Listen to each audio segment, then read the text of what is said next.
All right. I am back once again, you know what I mean? Got my own lighting thing going on. I don't have like, the high-tech lighting, but I just try to do the best I can and get in front of you. I am King A.D.S or A.D.S. I am the Shadow out of the Inland Empire, Southern California in the San Bernardino County region. Big shouts to all the people out there getting it in every day, chasing that dream or that goal or whatever it is that they want to see come to fruition. You know that I'm one and the same and I'm rolling with you. Welcome to the real condition. All right, in this newest edition, I'm about to get into this topic here. Just trying to go down the list of the topics that I write down and I've tried to freestyle it and pull it out of my brain. So I'll do my best, and I'm not saying I'm the end all be all, like I'm a know it all and I know everything. No, I'm always learning. I love it when people chime in into the comment section and add something of depth to the conversation or something else useful, or maybe even an experience that we all can, relate with or something like that. It's just nice to connect.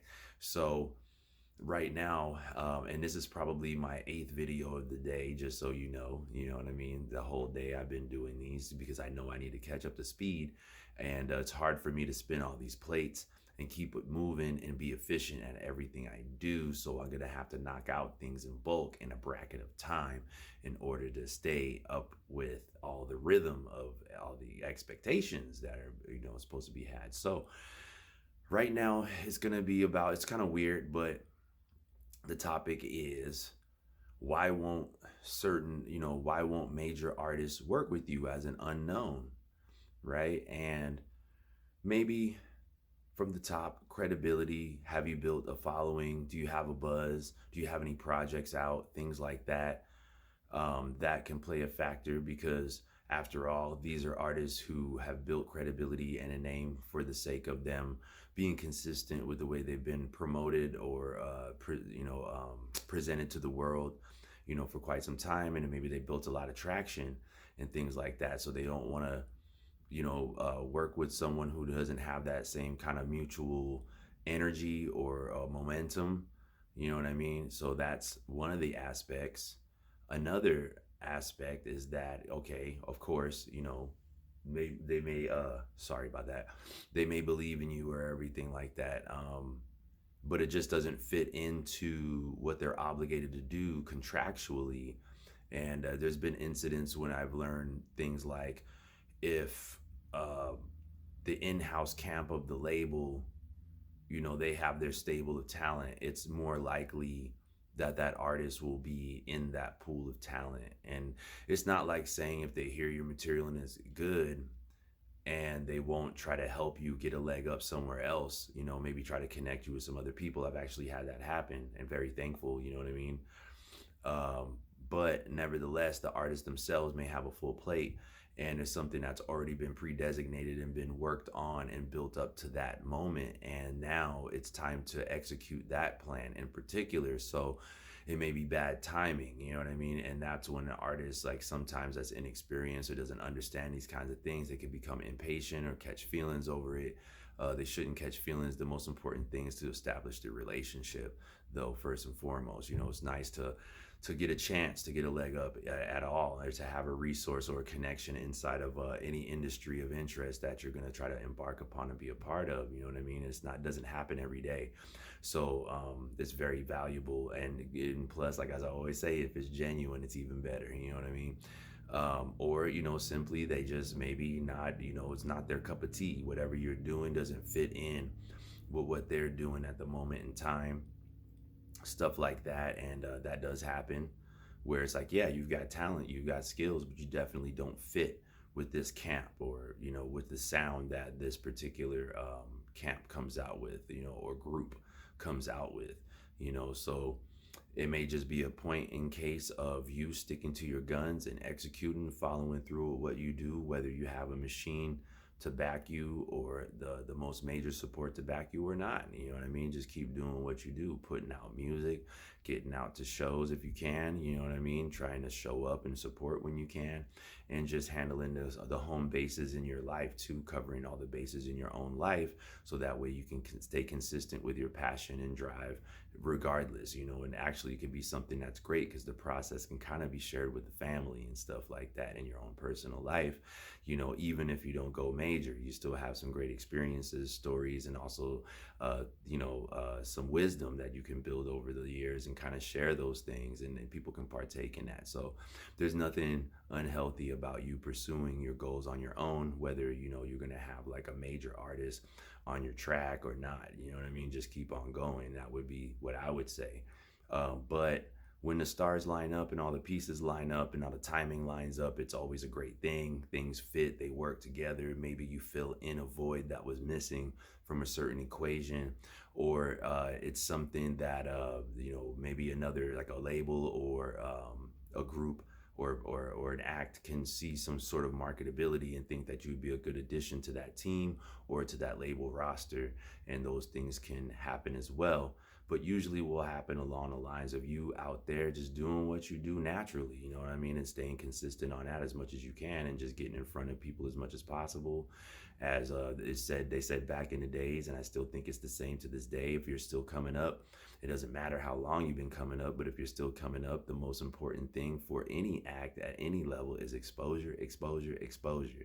That's what they used to say. We trying to get in front of people, try to get in front of cameras, try to get on pages, just exposure, exposure, exposure. So the more that you can get out there, the better. And some of these major artists could definitely help break an artist and give them a ton of exposure. But a lot of the times it has to make sense. And as often, unless it's a direct diss, I wouldn't take it personally. You know what I mean? There's probably more to it, as most things have practical reasons behind them and happening, and not just based off of emotion and the changing of the direction of the wind. So, and that's the disappointing, unfun fact that I learned about life along the way, is that, think it's a big magic trick, but it's not. It's just a sleight of hand, or the atmosphere changes or something to that nature around it, and that's what gives you the end result. But in our head, it couldn't be, from a lack of understanding, can be kind of a delusion thinking, or an illusion in that way, like so it's not real, it's just fabricated from your emotions and a lack of understanding. But a lot of things have very boring practical reasons for the outcome, especially when it doesn't work in your favor, and you're like, oh, you feel like someone's kicking you when you're down, kicking you in your shins, hating on you, they're out to get you. It may not have anything to do with that at all. I like to say things with more of a positive outlook, you know what I mean? Because there's been a lot of times where people, even in the past year, with our crew, people would hear us, they loved it, but they didn't know where to put us because there was nobody like that in the West Coast. We had an appeal here in the IE is a little bit different, and we were at one point known as the East Coast of the West Coast. It was just strange. It's kind of cool, but it's also interesting to hear that, you know what I mean? So there was street dudes, dudes with street, dudes was really lyrical, whatever, but like, at the time it was a more compartmentalized, and it was like, what box do we put them in, gangsta, or are they like super conscious rap, you know what I mean? But it would be more along the lines of what you would hear, and from the East Coast more, which is like an intellect that also, more formal in that sense, like the way the person carries themselves and fashion sense and all that stuff, more formal, but and educated and stuff like that. It's the same, educated, but also paid attention to the art form more, just for the I don't know what you want to say, like the base root of rap or something like that, or hip hop. Um, but yeah, like more of the jazzy beats and the offbeat, off brand, smaller jazz samples, different stuff like that, and the oddities, really digging into crates hardcore. Cats would find stuff that would be a little bit more obscure to what you would expect from when you hear someone say West Coast hip hop, or West Coast rap. Hip hop, yes. Rap, no. You know what I mean? Like, so rap, like I would say more like that, what becomes popularized. West Coast rap, which they think, oh, you're a gangster rapper, you rap about this and that, and you a blood or a crip or whatever. Like, nah, nah, nah, nah, nah, nah. We do our own thing. You know what I mean? It doesn't mean people don't have some of those experiences or anything like that. It just was a different channel, So it wasn't easily received. You know what I mean? But nevertheless, that's like, so there'd be times when people just didn't know where to put us. We were our own type of entity, you know what I mean? So nevertheless, you still always have to wait. You maybe a point of evolution in the timeline where things line up later and say, damn, these guys have been doing this the whole time. Where were they at? Well, there's some of your answer right there. And other things, outside factors, outside line factors, would be the shifts in the economic standards, stuff like the first deficit, and well, not the first, but the deficit of '08 and how we never kind of fully recovered. A lot of doors closed while new doors opened, but they were, not the same type of entities, attitudes, or energies anymore. And a lot of things got phased out. People got pushed out, forgotten. They could have been next in line, but still got pushed out and forgotten. I feel like there's a lot of talent from this area, particularly, that you may be starting to see surface sometimes.